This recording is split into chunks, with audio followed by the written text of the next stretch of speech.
Hey everyone, welcome back. Today we're doing a deep dive, and it's a bit different. We're looking at walk-in tubs, Walk-in tubs. using Mobility Bathworks, installation and warranty guides. Yeah. We don't usually do this sort of thing. No, we don't. It might not sound super exciting, but trust me, there's a lot to uncover here, We're going beyond just like the brochures and the marketing stuff. Okay, so like real-world advice, yeah. Mhm. Stuff you won't find in like the shiny marketing materials. Exactly. When I was going through all this documentation, the thing that surprised me most was how much they emphasize like really small details Okay. that have a huge impact. Small details, like what? Give me an But example. they're really serious about unboxing and inspecting the tub Uh-huh. before you even accept the delivery. Okay, but why? Why such a big deal about that? Because if you miss something, like a scratch or a dent, Mhm. and you sign off on that delivery, you might not be covered. By the warranty. By the warranty, yeah. It's a simple thing, but it can save you a major headache later on. So it's like, be excited about your new tub, Right. but be smart about it. Yeah. Protect yourself. Exactly. And this focus on details, it's everywhere in the installation. Like, they even have this instruction to leave the door open overnight if it arrives closed. Really? Why is that? It lets the door seal, like, relax and settle into place. It's kind of quirky. Most people wouldn't think about it. But it matters, right? For No. preventing leaks later. Big time. It's like even the door seal needs a moment to breathe. Huh. Okay. Anything else in those early steps that was surprising? Oh, tons. They're really clear that you need 2 people to move the tub. Don't try to be a hero. No solo heroics, exactly. Safety first. Yeah, and never lift it by the plumbing. Good advice. Okay, so you get the tub in the bathroom, you're ready to start. Where do you even begin with something like this? Well, before you even think about the plumbing, the manual is, like, obsessed with making sure the tub is level. Okay. But is leveling, like, really that important? I mean, it's a tub. It's huge EE. Yeah. They explain that if the tub isn't level, the door won't seal right. And you'll get leaks. Leaks, yep. And they're not messing around with the precision here. Like, how precise are we talking? They tell you to adjust the legs from the highest elevation point on the floor. Wait, the highest point. Why not just, like, pick a corner? That's what I thought too. But they explain that if you start from the highest point, the whole tub is evenly supported, even if your floor isn't perfectly level. So it's like building a house. You got to have a good foundation first. Exactly. And this is where planning ahead is key. They even say to think about where your plumbing comes in Uh-huh. before you level the tub, because it can affect the clearance underneath. Wow, so it's all connected. Totally. You can't treat each step in isolation. It's a whole system. Okay, so the tub's in, it's level. Now we got to deal with the plumbing, right? Right. And the manual has like a million diagrams and instructions. But what really stuck out to you? The constant reminder to dry fit everything before you glue anything. Okay, break that down for me. Why is dry fitting so important?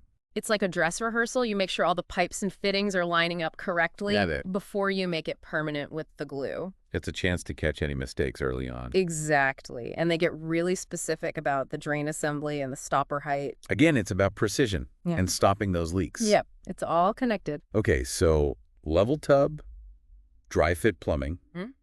What's next in this walk-in tub adventure? Well, once you've got the plumbing sorted, it's time to tackle the faucets. Okay. And this is where you can get a little fancy, right? Yeah.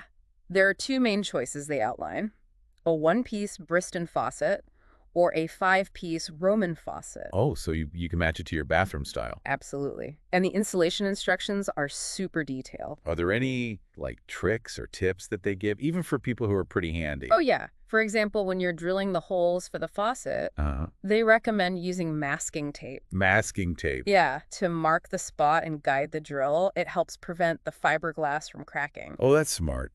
Use that trick. Right. It's those little details that make all the difference. They really have thought of everything. What about if, like, the plumbing needs to run in a weird way? They've got that covered. You can actually run the plumbing under the tub. Under the tub. Yeah, if you need to. They're really flexible with the installation. They want to make sure it works no matter what your bathroom's like. Exactly. It's all about making it work for you. Okay, plumbing's in, faucets are installed.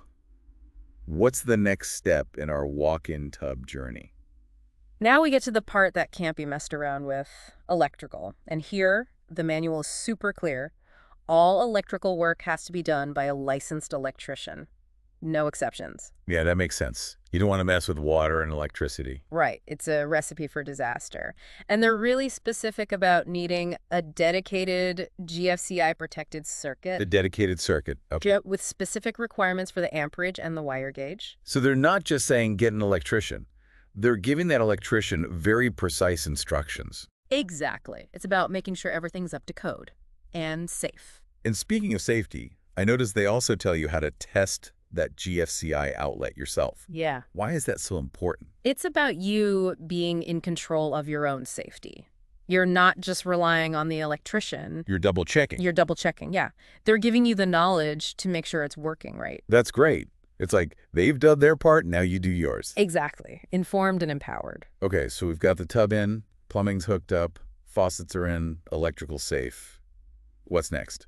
This is where we get to the fun stuff right here, Brad. Now it's time to dive into the features that make these tubs so luxurious. The bells and whistles. Yeah, starting with the air and water massage systems. Okay, let's talk about those. The air massage system seems pretty fancy. What are the highlights? First of all, it's super quiet. Oh, You can relax without feeling like you're in a wind tunnel. right. It has 3 speeds, a built-in timer. You can really customize it. So it's about making it your own experience. Exactly. And here's a cool detail. There's a 1-minute purge cycle that runs 20 minutes after you turn it off. A purge cycle. What's that for? It's like a self-cleaning feature. It flushes any water out of the lines so nothing gets stagnant. Oh, smart. So it stays fresh. Exactly. Yeah. Now, the water jet system, that's great too. Simple to use. You can adjust the pressure. Nice. So you can make it as gentle or as powerful as you want? Exactly. But there's one thing they emphasize for both systems. Don't run the pumps dry. Why is that so bad? It can damage the motor, like seriously damage it. And is that covered by the warranty? Nope. They make it very clear that damage from running the pumps dry is on YU. Okay, so that's a big no-no. Always double check the water level before you hit those jets. Absolutely. And speaking of being careful, they recommend a maximum of 20 minutes for the hydrotherapy. Really? There's a time limit. It's about being responsible with the relaxation, you know. Okay, Too much hot water in jets can be dehydrating and even raise your blood pressure. so listen to your body. Exactly. Stuff. Take breaks when you need them. Now, this next step, they seem really serious about it. Leak testing. Oh, yeah. Leak testing is crucial. And they lay out the process very clearly. Okay, walk me through it. How do you leak test a walk-in tub? First, you fill it up with just water. No jets, no bubbles, just water. Right. And you check for leaks everywhere. Around the door, plumbing connections, any place water could escape. Then, once you're sure that's all good, You move on to the electrical systems? yep, run those and check again for leaks. So it's like a double check to make sure everything is sealed tight. Exactly. And if you do find a leak, they have a whole troubleshooting section. Oh, good. It tells you exactly what to do. Like if a union is leaking, they show you how to check the O-ring. So they're not just saying check for leaks, they're giving you the tools to fix them. Exactly. It's all about making you a proactive homeowner. And here's a tip that goes beyond just looking. Feel around the jets and intakes with your hand. With your hand. Yeah. Sometimes a leak is too small to see, but you can definitely feel it. Oh, that's a good tip. Like they really thought of everything. They want to make sure you've covered all the bases. No surprises later. Okay, so the tub is in, no leaks. The massage systems are working. Yeah. What else do we need to know to keep this thing running smoothly for years to come? Now we get to talk about how to care for it. And it all starts with that door seal. The door seal. Okay. Tell me everything. They are really big on wiping down the door seal and the jamb before every single use. Every single use. Okay. Yeah, it prevents soap, scum, and grime from building up. And that can damage the seal over time. Exactly. It's like brushing your teeth for your tub. Yeah. A little daily maintenance goes a long way. Makes sense. Anything else we should be doing for that door seal? They also recommend leaving the door open when the tub's not in use. Why is that? It lets the seal air out, you know, and it prevents it from being compressed for too long, which can wear it out faster. It's all about letting that seal breathe. Exactly. Now, for the rest of the tub, they have some pretty clear do's and don'ts for cleaning. Lay it on me. Don't use harsh cleaners, no abrasive scrubbers, and no oils in the water if you're using the air or hydro systems. Okay, so gentle is the name of the game. Gentle, yeah. And they recommend specific cleaners for different things. Like what? Denatured alcohol for oil or grease, mild dish soap for general residue, and then a gentle polishing compound if you want to shine it up. So the right tool for the right job. Exactly. And they really hammer home the point that With cleaning and maintenance, prevention is key. A little effort up front saves you headaches later. Big time. That's true for anything, not just walk-in tubs. Okay, we've covered a lot. Installation, features, safety, even basic care. Anything else about walk-in tubs before we wrap up this part of our deep dive? Well, there's a whole FAQ section in the manual that addresses some common questions people have. Oh, perfect. Let's dive into that in part 2 of our deep dive. It's like getting the inside scoop, right? Exactly. It's like a cheat sheet of insider knowledge. I love it. See you soon. See you then. Welcome back. Before the break, we were just about to jump into the FAQ section of this walk-in tub manual.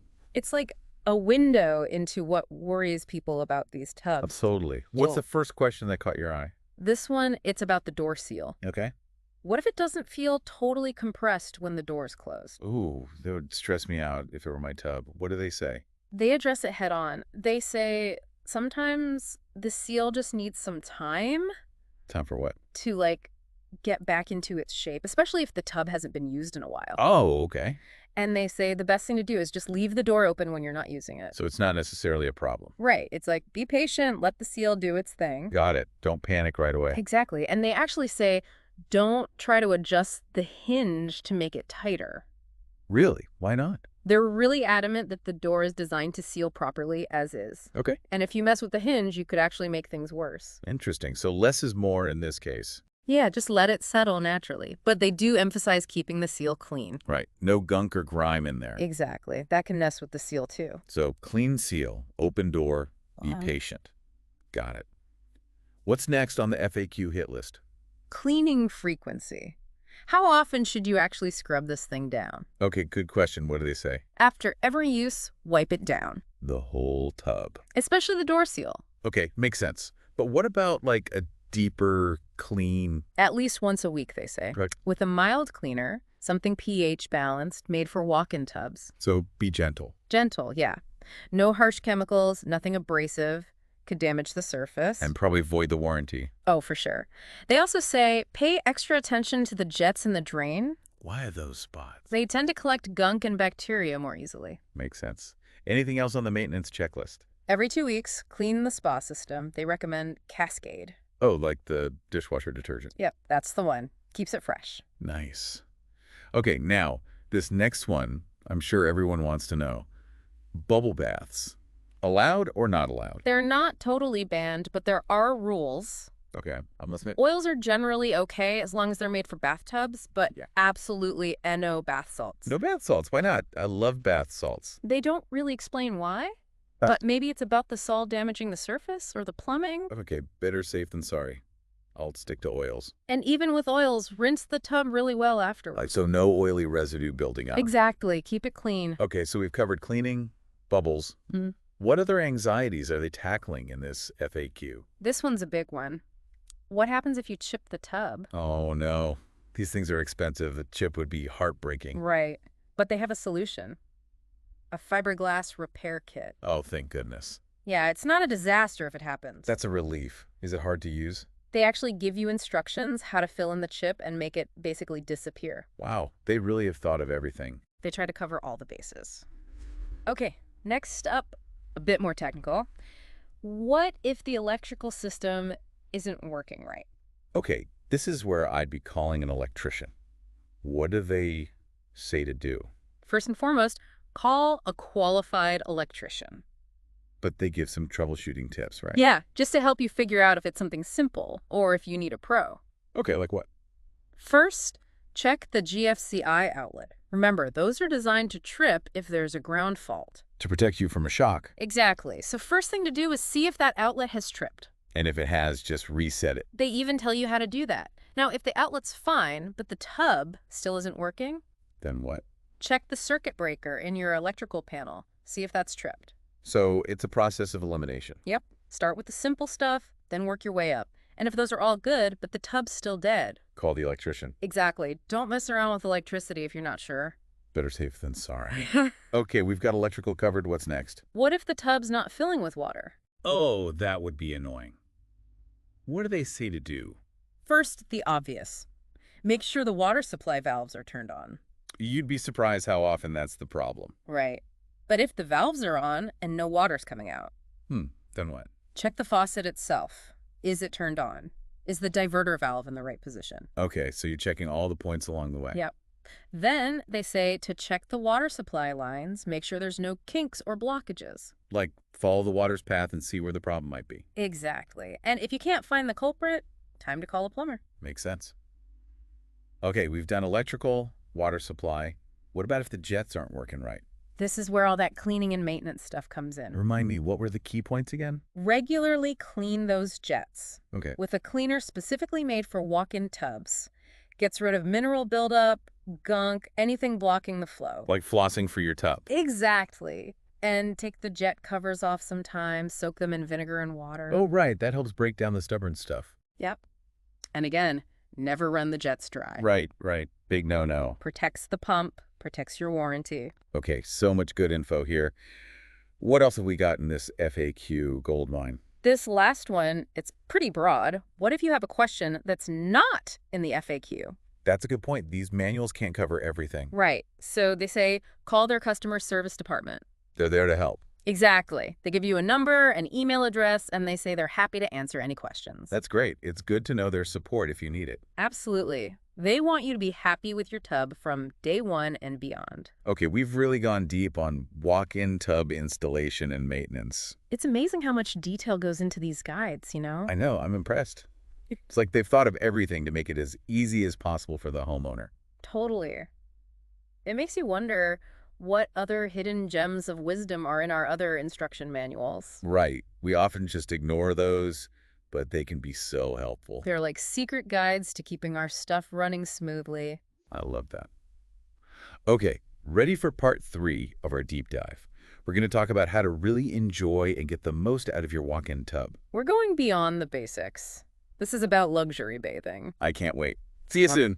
See you there. All right, welcome back. It's the final part of our walk-in tub deep dive. We've done installation, FAQs, troubleshooting. Now it's time to actually enjoy this thing. Yes. Let's talk about making the most of it. What kind of tips did you find for really elevating the experience? Well, one thing they talk about is setting the mood. Okay. Like dimming the lights, maybe lighting some candles, Ooh, I like that. put on some relaxing music, create that spa-like atmosphere at home. It's about making it a sanctuary, not just a bathroom. Exactly. They even suggest aromatherapy. Oh, nice. Like essential oils. Yeah, put a few drops on a washcloth, put it near the air vents. So the scent spreads through the bathroom. Exactly. Lavender is always a good choice for relaxation. Classic lavender. Yeah. Eucalyptus can be good too if you're feeling congested. Oh, that's a good idea. And chamomile. That's always calming. Right. It's about finding what works for you. And of course, they talk about adjusting the water temperature and jet pressure. Of course. So what's the ideal water temperature? They say between 100 and 104 degrees Fahrenheit, Okay. but they're really clear that it's personal preference. Listen to your body. Makes sense. What about the jets? How do you find that sweet spot where it's not too much but not too little? Start low and slowly increase the pressure until it feels good. Okay. And remember, you can adjust each jet individually so you can target specific spots. It's like having a custom massage every time. Exactly. Oh, and they suggest getting a bath pillow. You have a bath pillow. Good idea. Yeah. Especially if you're going to be in there a while. It makes a big difference for comfort. And when you get out, have a warm robe or towel waiting. It's all about those little touches. Right. Makes it feel extra special. They also talk about doing some stretches or exercises in the tub. Exercises in the tub. Yeah, like gentle stretches for your neck, shoulders, Mm. back, and some range of motion stuff for your arms and legs. So you're getting a workout and relaxing at the same time. Right. And they point out that the warm water helps your muscles relax, so it's easier to stretch. That's a good point. It's like a warm-up and a cool-down all in one. Exactly. And they end on a really nice note. Uh-huh. They say, a walk-in tub is an investment in your well-being. I like that. It's a place to escape, to reconnect with yourself. To take care of yourself. Exactly. Make time for those soaks. Enjoy those moments of peace. It's a good reminder that self-care is important. It is. Sometimes you just need a good soak to reset and recharge. I think that's a perfect note to end on. I agree. We've learned so much about walk-in tubs, from the practical stuff to the pampering stuff. It's been a fun deep dive. It really has. And to all our listeners, if you have any walk-in tub stories or questions, we'd love to hear them. Until next time, happy bathing, everyone. See you later.